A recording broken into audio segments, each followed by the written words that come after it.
Tallinn Fashion Weeki teine päev hakkab kohe-kohe varsti. Oleme backstage'is rääkimas moeloojatega ja minu kõrval on Mammu, kes näeb välja nagu rahu ise. Kõik on siin valmis, rahulik, chill. Kuidas on, mis su sees toimub? Täpselt nii ongi, nagu sa ütlesid. Jah, kõik on nagu valmis, kõik on ootel. Kõigega oleme rahul, modellidele kõik asjad fitivad väga hästi. Kõik on super. No sinult ma lugesin ka kuskil, et sul olid ka mõned kleidid, mis veel alles valmisid hiljuti. Ja no eile olid mingid asjad pooleli ja veel täna siia tulles avastasime, et ühel kleidil on alaäär tegemata. Et nagu ikka juhtub, eks ju, siin on käärid ja niit ja näel on kaasas, et kuna kleid on nii palju, siis nagu paraku sellised asju võib ikka ette tulla. Professionaal on alati valmis sellisteks asjadeks ja see ei ole enam üllatus sinu jaoks. No absoluutselt, haaknõelad, nööbid, niidid, kõik on kaasas. No aga räägi natukene, et sina oled meil alati pakkunud sellist külluslikkust, ülimat naiselikku pitsi tülli, sellise vanaaegset natukene hõngu kuningalossidest, et mis sul täna on? No ega ta selles suhtes nagu ma olen oma loomingule või sellele isiksupärasusele ikkagi nagu truuks jäänud, et seekord on siis esitlemisel 29 pidulikku kleiti ainult, et teisi riide me üldse ei võtnud kaasa, et alates minist kuni maani, kuni pulmakleitideni, loomulikult on seal kohevad seelikud, väga palju on tegelikult kleite tehtud just nagu pisikestest kangatükkidest, ei ole mitte kangas, aga see kangas on ise loodud, et see on nagu üks suur erinevus ka ja tikandid, lilled, pärlid, kõike. No kuidas sa selle kanga tükkide juurde jõudsid? Kas see oli sul ammu peas mõeldud või see juhtus kuidagi kogemata? Ta kuidagi nagu tuleb, sest mul oli mõttes sükest nagu hästi õhulist ja nagu sulelist tekstuuri luua.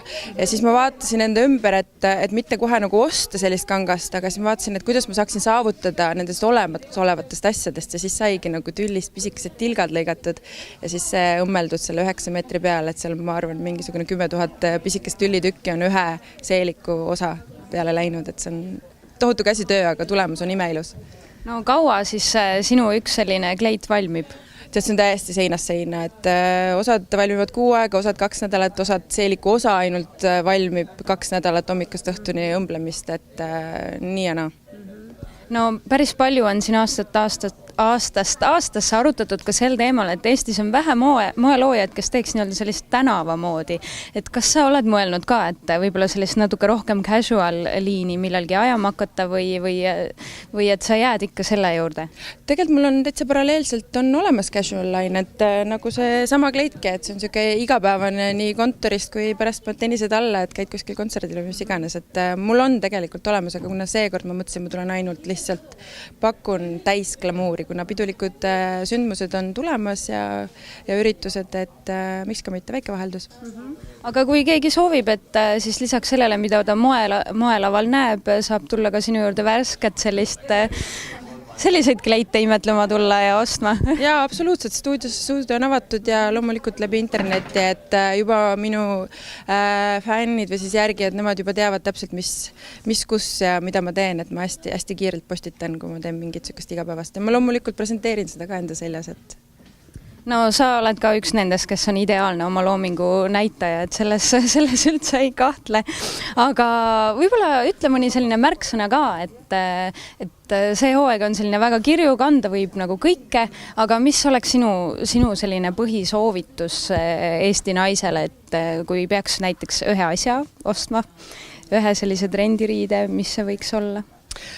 No ma olen alati öelnud, et osta seda riietust või kanna seda kleiti, mis teeb sind nagu tundma õnnelikuna ja sa tunned ennast hästi, et ei pea olema järgima nagu väga neid trende, et kõigile ei sobi kottisriide, kõigile ei sobi jälle väga taljas ja puffis ja nii edasi, et täpselt see, mis paneb sind tundma tõeliselt ägeda ja naisena ja kiftina vastavalt olukorrale.